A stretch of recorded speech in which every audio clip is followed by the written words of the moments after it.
Hi, I'm Annapolis Mayor Josh Cohen with your weekly video update. Today is Tuesday, July 6, 2010, and we just concluded our Independence Day weekend celebration here in Annapolis. On July 4th, on Sunday, tens of thousands of people came into Annapolis to enjoy the parade, as well as the U.S. Naval Academy Band, which performed down at the end of Susan C. Campbell Park at the end of City Dock at 8 o'clock, as well as the fireworks, which went off a little after 9:15.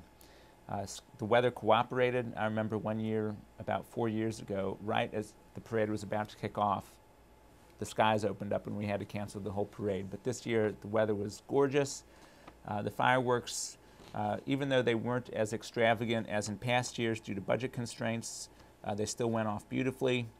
And the fireworks, just so people know, is a public-private partnership where the city kicks in $20,000 and a private not-for-profit called July 4th Annapolis, Inc.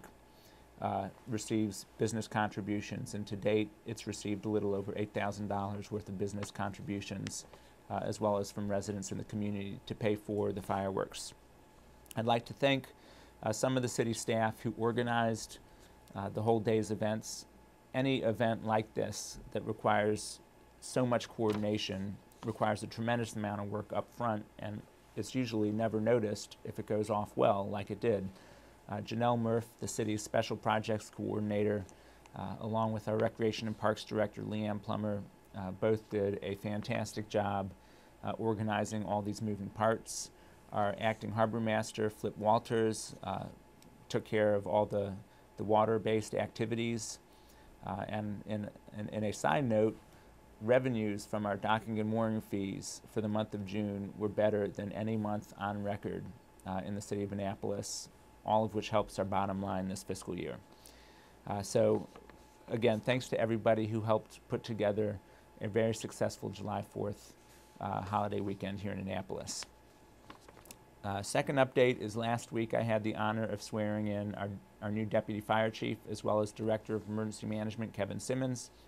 Kevin is one of two cabinet appointments that I announced last week, and Kevin comes to us with a wealth of experience in the fire service and in particular emergency management. He retired a year ago as Assistant Chief of the Howard County Fire Department. So he's somebody whose background would enable him even to step into the chief's role. He's an all-star on our team, and we're very fortunate to have him. He's only been on the job a few days, but he already put in place a policy for extreme temperatures and opening cooling centers. And we opened our first cooling center of the summer today.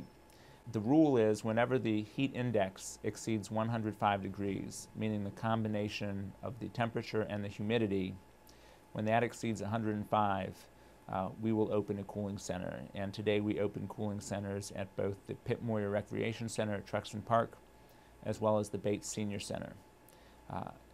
The announcement about the cooling centers went online live earlier today, and that brings me to my third point, which is about the city website.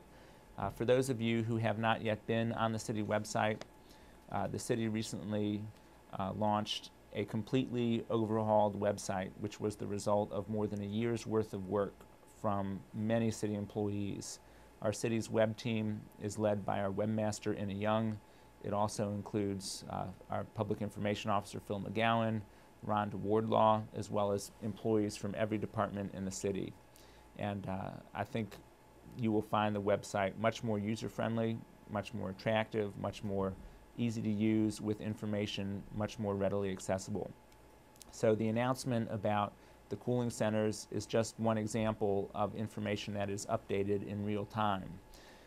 An example of another recent report that we put on the website is the annual water quality report, which is something that hopefully we never have to give much thought to. But the city of Annapolis puts out this report every year, as we're required to do, and there's a lot that goes into treating the water and into our water distribution system so that it can come out the faucet when we turn it on. So if you're interested in that, that's just one example of the type of reports that are on our website, annapolis.gov. Also, there's an announcement about the dedication of the Elsie Virginia Clark Community Center at Bloomsbury Square, which I was honored to participate in. This is a new initiative of the Housing Authority of the City of Annapolis, HACA. in which HACA is recognizing and honoring its own community members who have contributed to our quality of life here in Annapolis. So each month, HACA is going to be dedicating a community center in its public housing communities in honor of one of its own residents. The first one was the L.C. Virginia Clark Community Center at Bloomsbury Square, like I mentioned, which involved House Speaker Mike Bush, the alderman from the First Ward, Dick Israel, as well as a number of other officials, including Ms. Clark's daughter and granddaughter. Future dedications are going to include the dedication of the Joseph Zastro Sims Community Center, as well as one for Eliza May Robinson, as well as other community leaders in the months ahead.